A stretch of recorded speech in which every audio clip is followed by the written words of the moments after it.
आज है करवा चौथ के एक दिन पहले का दिन और आज मुझे अपने मेकअप का काम करना है दिन भर। तो ये देखिए मैंने क्रीम बेस वैक्स क्रीम ली है और मैंने इंडिगो पाउडर अप्लाई किया था कल। तो मेरे हाथों से ही अप्लाई कर लिया था तो उसका कलर कुछ इस तरह से चढ़ गया है। तो अब पता नहीं ये कैसे निकलेगा और कैसे मैं इस पे मेहंदी लगाऊंगी। वैक्सिंग अधिकतर मैं घर पे ही खुद से ही कर लेती हूँ। तो ये देखिए इस तरह से सफाई वगैरह का काम चल रहा था करीब 15-20 दिन से। तो काफ़ी डर्ट जमा हो गई हाथों और पैरों पर।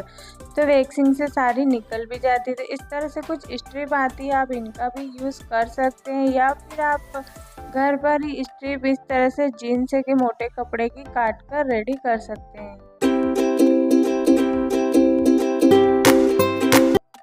पार्लर में इस टाइम काफ़ी भीड़ होती है और जितना टाइम हमें वहाँ पर वेट करने में लग जाता है उतने टाइम पे हम घर पर ही अपना काम कर सकते हैं। तो ये देखिए मेरे पास एक वैक्स हीटर है और इस तरह से स्पैचुला है। यहाँ पर टेल्कम पाउडर की भी ज़रूरत होगी, जो सा भी आप यूज़ करते हैं।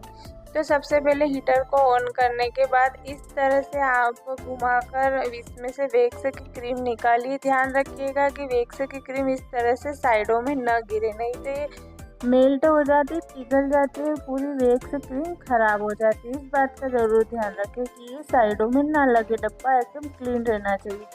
अगर आपके पास वैक्स हीटर ना हो तो आप डबल बॉयल मेथड से भी इसको गर्म कर सकते हैं। एक कटोरी में वैक्स लेके नीचे पानी गर्म रख के उसमें भी आप इसको मेल्ट कर सकते हैं। हाथों पर कोई भी लोशन वगैरह ना लगाएं और अच्छे से क्लीन कर ले। उसके बाद इस तरह से आप पाउडर अप्लाई कर लीजिए और फिर वैक्स को आप पिघलने के बाद उस डायरेक्शन में लगाइए जिस तरफ हेयर की ग्रोथ है। हमें इसको उल्टा खींचना रहता है। तो देखिए जिस साइड हेयर की ग्रोथ है उस साइड मैंने इसको अप्लाई कर लिया है। इस तरह से स्ट्रिप लगाकर अपोजिट साइड इसको पुल करेंगे तो सारे हेयर निकल जाएंगे। और इसको हमें थोड़े एरिया में ही अप्लाई करना है, पूरे हैंड पे अप्लाई नहीं करना है। तो देखिए इस तरह से मैंने इसको डबल से अप्लाई किया और स्ट्रिप लगाकर अपोजिट साइड इसको खींच दिया। तो इससे सारे हेयर निकल जाते हैं और जो डर्ट रहती है वो भी निकल जाती है। और अच्छी वाली टैन रिमूवल क्रीम आप यूज़ करेंगे, वैक्सिंग क्रीम, तो आपकी टैन भी सारी निकल जाएगी। तो फ़र्क आप खुद देखिए। इस तरह से मैंने अपनी वैक्सिंग की है और मैं आपको फ़र्क दिखा रही हूँ। आप देखिए दोनों हैंड में कितना साफ फ़र्क आ गया है। तो छोटे छोटे बेचेस में इस तरह से अप्लाई कर आप अपनी वैक्सिंग घर पर ही इजीली कर सकते हैं। और अगर आपके पास स्ट्रिप ना हो तो मैं आपको जीन्स के कपड़े से भी करके दिखा रही हूँ, आप इसे इजीली कर सकते हैं। वैक्सिंग का काम खत्म होने के बाद मैंने किया मैनिक्योर पेडिक्योर। पैर काफ़ी गंदे हो रखे थे क्योंकि क्लीनिंग का काम चल रहा था और एड़ियाँ भी मेरी फट गई थी। सब अच्छे से क्लीन हो गया और मैनिक्योर में देखिए मेरे हाथों का सारा कलर भी चला गया जो इंडिगो से आया था। उसके बाद आई फेशियल की बारी। तो ये मैंने किट पहले से ही ले रखी थी। इसमें कुछ इस तरह से 5 स्टेप के पाउचेस आते हैं। ये सिंगल पर्सन के लिए एक बार में अप्लाई करना होता है। तो मैंने इस तरह से अपना फेशियल भी कंप्लीट कर लिया।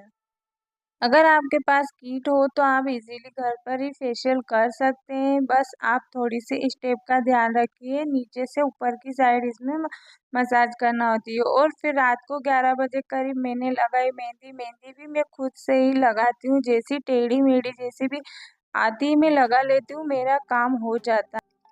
और आज है करवा चौथ और देखिए मेहंदी का कलर कुछ इस तरह से आया है, धीरे धीरे ये और डार्क हो जाएगा। अब मुझे रात का खाना बनाकर रखना था तो उसके लिए मैंने यहाँ पर चढ़ा दी है खीर।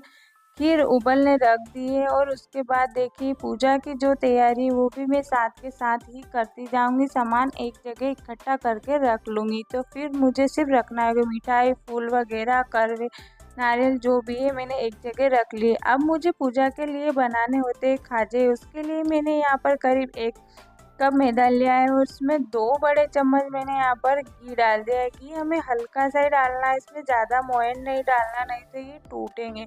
हमें इनको हल्का करारा ही रखना है। तो मोयन को अच्छे से मिक्स होने के बाद आप चाहे तो यहाँ पर पीसी हुई चीनी ऐड कर दीजिए या फिर मेरी तरह इस तरह से 2 बड़े चम्मच चीनी लेकर इसमें थोड़ा पानी डाल दीजिए जितना कि हम अपना आटा गूंद सकें। और इसको आप गैस पर चढ़ा दीजिए जब तक कि चीनी मेल्ट ना हो जाए।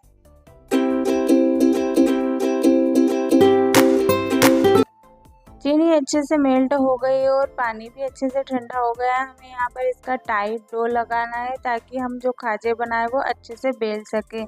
अभी करीब 2-2:30 बजे का टाइम था, तब मैं ये खाजे बना रही थी, साथ ही पूजा की तैयारी कर रही थी। आज मुझे थोड़ा लेट हो गया क्योंकि मैंने सोचा कि करवा चौथ है तो लेट ही उठते हैं, तो एक तो उठने में लेट हो गया, दूसरा घर पर लाइट नहीं थी, तीसरा पानी भी नहीं था। जो वाटर टैंक है उसमें पानी भी फिनिश हो गया। जैसे तैसे मैंने किया और दिन के 12 बजे लाइट आई। उसके बाद मेरा सारा काम स्टार्ट हुआ। तो देखिए, इस तरह से हमें छोटी छोटी लोई बना लेनी है जिस आकार के हमें खाजे बनाने हैं, क्योंकि ये पतले ही बनाए जाते हैं। कुछ इस तरह से मैं आपको एक बेल कर दिखाती हूँ।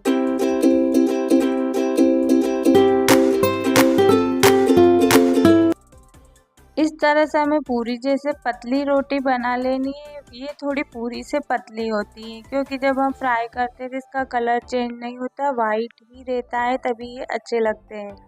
तो जब मैंने स्टार्टिंग में करती थी तभी से मैंने ये बनाए थे, इसलिए मैं हर साल इनको बनाती हूँ। और इसको हमें घी में फ्राई करना होता है।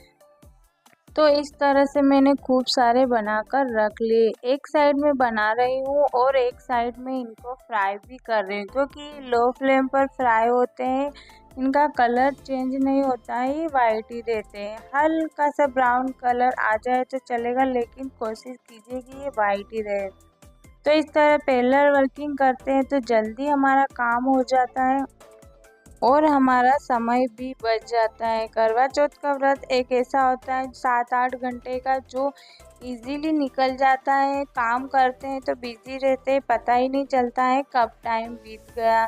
लेकिन हाँ, सिर दर्द मेरा होता है भूख के कारण, प्यास के कारण, और कुछ प्रॉब्लम नहीं होती, मैं इजीली सारा काम कर लेती हूँ। तो देखिए, एक तरफ बना रही हूँ, एक तरफ फ्राई कर रही हूँ। ये मेरी खीर रेडी हो गई और सब्जी के लिए मैंने यहाँ पर आलू बॉईल होने के लिए रख दिए।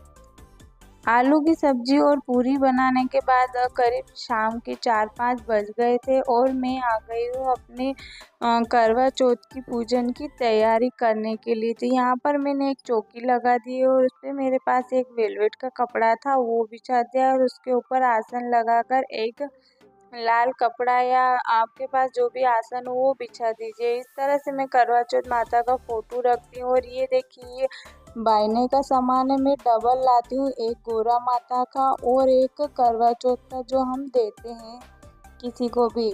तो इस तरह से मैं डबल सामान लाती हूँ। और ये एक चुनरी है जो मैं करवा चौथ माता को ओढ़ा दी है। और आपसे जो भी हो वो श्रृंगार कर दीजिए। एक साइड गणेश जी की स्थापना कर दी है और 2 जगह मैंने करवे रखने की जगह छोड़ दी है। माता जी को लहंगा और छोटू सा एक हार पहना दिया है। और ये देखिए, मेरे पूजन की सामग्री यहाँ पर मैंने रख ली है।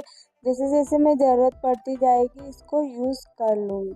पास में ही मैंने सिंदूरदानी रख ली है, क्योंकि पहले माता रानी को सिंदूर चढ़ाया जाता है, फिर अपनी मांग में भरा जाता है।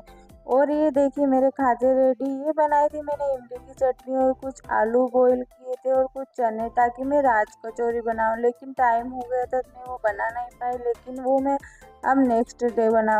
शाम हो गई थी और मुझे होना था रेडी। तो पहले माता रानी को आलता लगाया, फिर मैंने अपने पैरों में आलता लगाया। पूजा का जो मुहूर्त था वो 7 o'clock तक ही था। तो जब पूजा का टाइम हो गया था तो मैंने दीप प्रज्वलित कर दिया था और मैं रेडी हुई 7:30 बजे तक। उसके बाद मैंने पूजा करना स्टार्ट की। पूजा करने के बाद हमने मिलकर की आरती।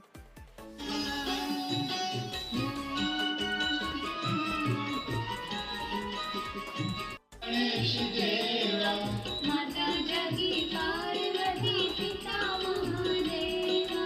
माता जगी पार्वती पिता महादेवा।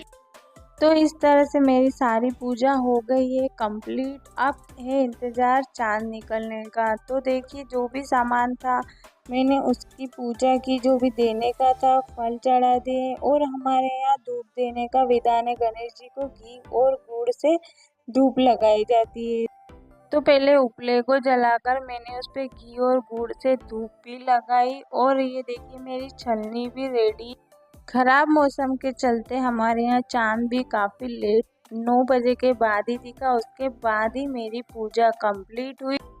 तो ये था मेरा आज का वीडियो। मैंने 2 दिन में क्या क्या किया सब आपके साथ शेयर किया। अगर वीडियो पसंद आए तो लाइक ज़रूर करना और मेरे चैनल डेली लाइफ को सब्सक्राइब ज़रूर करना। मिलेंगे अगले वीडियो में, तब तक के लिए थैंक यू, बाय बाय। और नेक्स्ट डे मैंने बना ली राज कचौरी, और सारे जो इसमें सामान डलता है, इमली की चटनी, दही, हरी चटनी और चने बॉईल किए हुए, आलू, सारे मिक्स करके राज कचौरी रेडी है।